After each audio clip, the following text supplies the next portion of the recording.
Bueno, vamos a hacer un ejercicio interesante. Vamos a estar trabajando este nuevo podcast. ¿Verdad? Que de un inicio le quería llamar el podcast, pero creo que no es muy acorde. Eh, Va a estar conmigo el licenciado Eduardo Guzmán. Él es jurídico de nosotros, del Grupo TLT. Y va a estar interesante porque vamos a empezar a plantear situaciones reales que han sucedido, pero no solamente con el enfoque de recursos humanos, sino también con el enfoque jurídico. Hoy pues me van a bombardear, ¿verdad?, con preguntas. Y aquí se vale de todo. En algún punto podremos hacer algún live. Vamos a invitar también a algunos otros abogados, a algunas otras personas también del público que pues, de repente nos quieran decir, no, pues a mí me corrieron por esto y pues vamos a empezar a desenmascarar, ¿verdad?, cuáles son los procesos reales, hasta dónde podemos llegar, ¿verdad?, como recursos humanos, como jurídico y ustedes también como trabajadores. Y pues todos los de recursos humanos que nos ven, aguas porque aquí pues se vale preguntar de todo. Y pues bueno, licenciado Eduardo, Lalo, ¿cómo estás? Muy bien, Jonathan, ¿tú?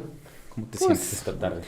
bien, listo para el bombardeo. Mira, me voy presentando para los que no me conocen. Pues yo tengo ya prácticamente 20 años de experiencia trabajando la mayor parte en recursos humanos y en específico en relaciones laborales, que ese es el expertise que llevo. Entonces, pues, ¿qué me toca? Pues llevar todos los lineamientos de las empresas en materia laboral, contratos de trabajo, rescisiones, actas administrativas, matrices de amonestaciones, actualización de reglamentos, actualización de reformas, ¿verdad? Y temas de rotación, de ausentismo, en el lenguaje de recursos humanos, ¿verdad? El turnover, el attrition, el absenteeism, como se llama, que también, bueno, vamos a estar comentando, ¿verdad?, los temas técnicos.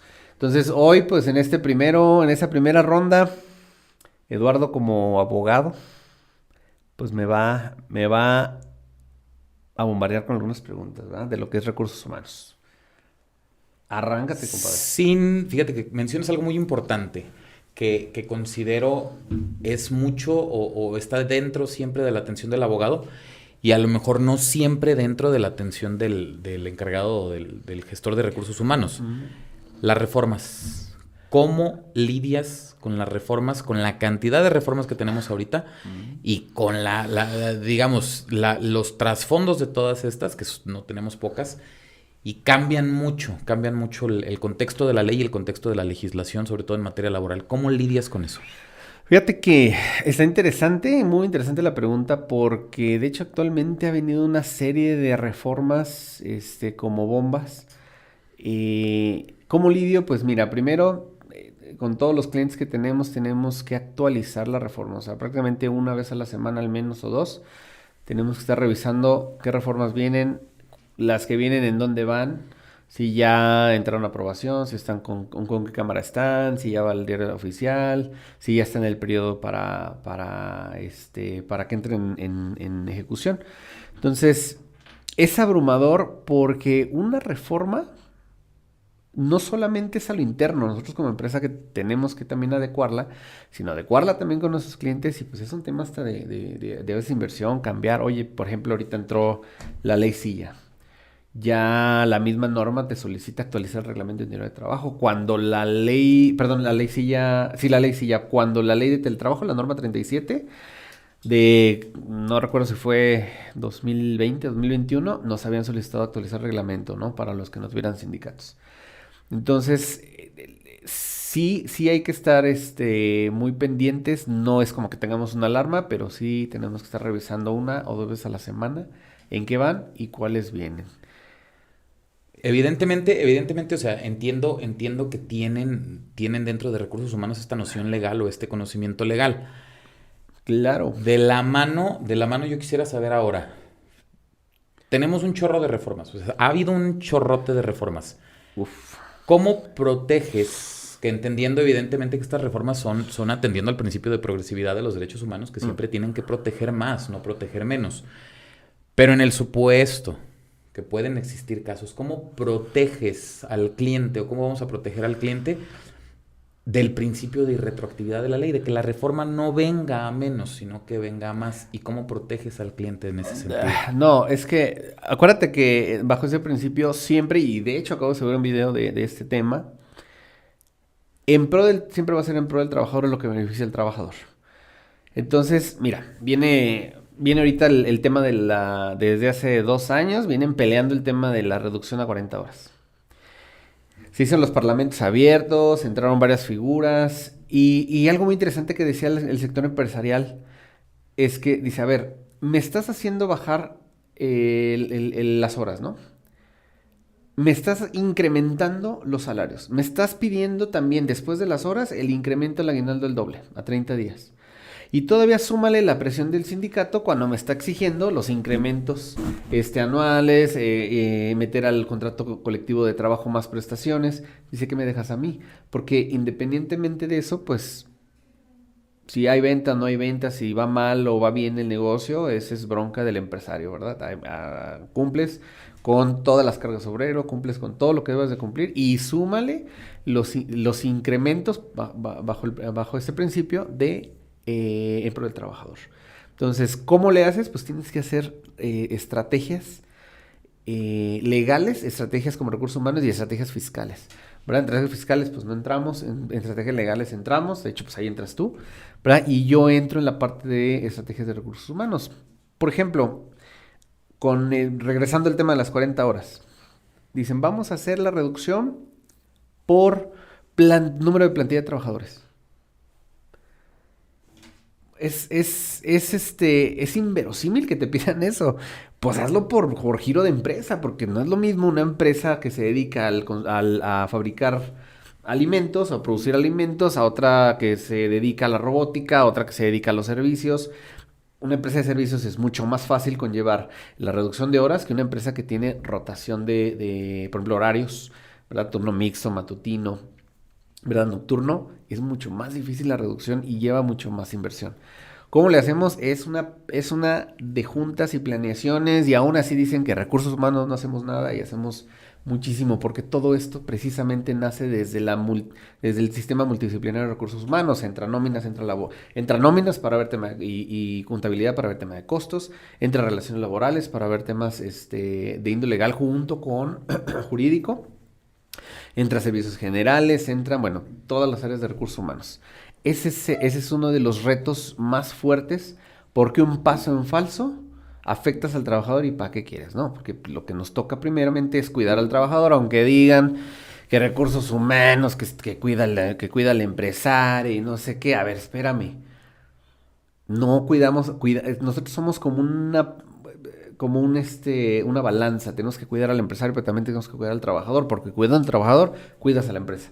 Y si cuidas a la empresa, cuidas al trabajador. Es una mezcla interesante. Evidentemente entiendo que debe de haber este balance y proteccionista, pues evidente las minorías desprotegidas, o sea que evidentemente tenemos que pensar más en proteger y cuidar al trabajador más que al empresario. La pregunta que yo te haría es, ¿consideras tú necesario que exista un nuevo estudio, un nuevo test de ponderación, hablándote meramente de lo legal y de lo jurídico, un test de ponderación para poner en balanza o en tela de juicio qué derecho debería de protegerse más o si debería de restringirse un poquito la protección del derecho? Te pongo el ejemplo que tú mencionas. Tenemos esta reducción a las 40 horas, tenemos esta reforma que viene a proteger al trabajador. Que quién sabe en qué vaya. Que quién sabe en qué sentido vaya, exactamente. Pero aquí, a lo que tú me mencionas, podríamos encuadrarlo, que a lo mejor siendo muy dramático y yéndome a un extremo muy, muy lejano, podríamos estar hablando de la violación a un derecho fundamental del patrón, que puede ser el allegarse al patrimonio, o el derecho a la libre profesión, al libre oficio. Podríamos estar hablando de que está coartando esta reforma el derecho del patrón a eso y sobreprotegiendo el derecho del trabajador a, digamos, en el mismo sentido de, hablando de derechos humanos, a un trabajo digno, a una jornada digna de trabajo. Yo diría que de alguna forma sí, porque no existen ningún tipo de estímulo o beneficio fiscal. Por ejemplo, un empresario que recién pone su empresa, ¿no? abre su empresa, va a tener exactamente las mismas obligaciones, las mismas que una gran empresa. El parámetro de porcentaje de pago de carga obrera, todos los, el SAT, bueno, en el SAT sí puede haber ahí algún tema de fiscal, pero realmente pagas prácticamente lo mismo. Entonces, pues, pues no te cuartan el derecho, más bien te lo ponen más difícil, ¿no? Para ser empresario, yo creo, porque pues no te están cuartando derecho, quieres ser empresario bajo tu libre albedrío, pues nomás que tienes que cumplir con toda esta lista de cosas. Sí, o sea, ¿verdad? evidentemente protegiendo el derecho a la libre profesión, porque pues a final de cuentas su libre oficio, si quieres ser empresario no deja de ser un oficio consagrado y un derecho consagrado en la Constitución. Sin embargo, Pero ¿cuántas obligaciones? Exactamente, y adjudicas, ahí ¿no? la balanza se va a inclinar un poco más hacia a beneficiosa al trabajador, que o sea, lo entiendo totalmente que hay que proteger. Que es aquí el tema interesante, precisamente quiero llegar a ti. La parte trabajadora que yo entiendo, y mira, te juro que antes yo veía y decía, ¿por qué los trabajadores se quejan tanto? Pero hoy conozco empresas con presencia a nivel nacional que de verdad abusan de los derechos del trabajador, y ahí es donde yo me freno, porque no lo puedo creer. O sea, mira, simplemente fui a un restaurante no lo voy a decir, pero fui a un restaurante y le pregunté a un mesero, y es un restaurante con presencia a nivel nacional. Los hacen trabajar, creo que como 10, 11 horas diarias. No les pagan horas extra. Les pagan, creo que el mínimo. Bueno, una de violaciones al derecho que dije, quéjense. Y aquí es donde entramos nosotros como abogados privados. O sea, tú que eres el encargado de RH de la empresa que se supone que estás hasta cierto punto dentro del lado del trabajador y nosotros, o el área jurídica que estamos más dentro del litigio privado, de la postulancia privada, protegiendo al trabajador, que en la práctica profesional te das cuenta de una de cosas y que te toca ahora y te dan las herramientas, lamentablemente las empresas te dan las herramientas para argumentar estas violaciones a derechos humanos que son gravísimas. Y perdón que te interrumpa, es que tú eres abogado, pero hay mucha gente de recursos humanos que no necesariamente tienen que ser abogados, pero ni siquiera conocen. Es más, sienten que llego a recursos humanos, ya tengo poder, no tienes poder de nada. Ya estoy en recursos humanos, ya tengo influencia, no tienes influencia de nada. Estar en recursos humanos es una responsabilidad tan fuerte porque sí debes de conocer parámetros legales, sí debes de conocer marco jurídico, sí debes de estar actualizado y sí debes de conocer que tu posición es de poder, que tu posición es para ayudar y para subsanar. O sea, ayudas, si se comete una injusticia, tienes que tener no solamente los pantalones puestos, ¿verdad? Porque a veces te tienes que poner con el patrón o tienes que ponerte con el gerente, con el director, pero con argumentos sólidos de lo que estás haciendo, no tienes que ser abogado para esto, pero sí tienes que conocerlo, ¿vale? Bueno, vamos a estar, esta fue nomás el primer pinino, pero se va a poner más rudo y más interesante, ¿vale? Entonces, nos vemos en el otro podcast, compañeros.